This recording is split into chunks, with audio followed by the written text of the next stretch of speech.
दुनिया के हिंदुओं में बंधुभाव हो। ऊंचे ऊंचे शब्दों के उच्चारण से समस्याएं हल नहीं होंगी। उन सिद्धांतों को जीवन में उतारना होगा। दिनों दिन कम्युनिज्म के बढ़ते प्रभाव के कारण लोग आतंकित हैं। लोगों को लगता है कि कम्युनिज्म के अतिरिक्त कोई चारा भी नहीं।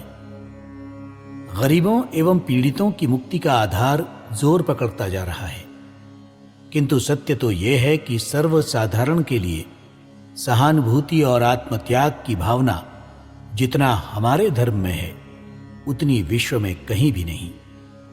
हमारे शास्त्रों ने घोषणा की है, यावत् भ्रीयेत जठरम तावत् स्वत्वम हि देहिनाम अधिकम यो अभिमन्येत स स्तेनो दंडर्हति।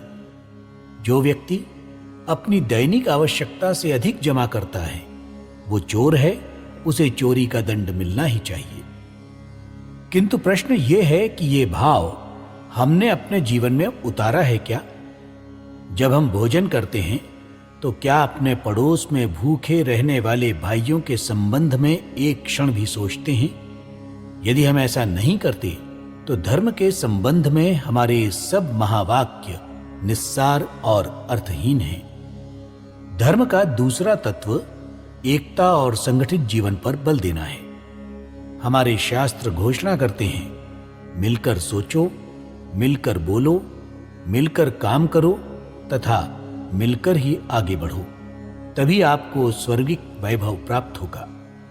ये भाव रखने से विश्व के सभी हिंदू भातृत्व की विशाल परिधि में आ जाते हैं और ऐसा होने पर वे संसार में शक्तिशाली समाज के रूप में सम्मान पा सकते हैं। अपने इतिहास में हम देखते हैं कि स्वतंत्रता, संपत्ति, सुख साधन तथा शास्त्रास्त्र युक्त सेना रहते हुए भी हमने राष्ट्र जीवन में पराभव का अनुभव किया।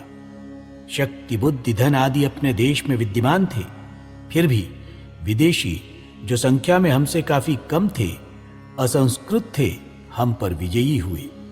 इससे निष्कर्ष यही निकलता है कि राष्ट्र में सच्ची शक्ति नहीं थी। राष्ट्र जिस समाज का बनता है, उस समाज के व्यक्ति व्यक्ति का राष्ट्र के लिए समर्पण भाव, अपने राष्ट्र की एकता की अनुभूति से होने वाला स्नेहपूर्ण व्यवहार तथा एक सूत्र में रहकर समय समय पर केंद्रीभूत होने की पात्रता तथा उसके अनुसार समाज की रचना, इसमें ही सच्ची शक्ति सन्निहित है। हम में इस प्रकार की शक्ति का निर्माण अत्यंत आवश्यक है। इस बात को हम ठीक से समझ लें। इस प्रकार के भावों से निर्मित शक्ति न रही तो राष्ट्र का पराभव होता है, हार होती है।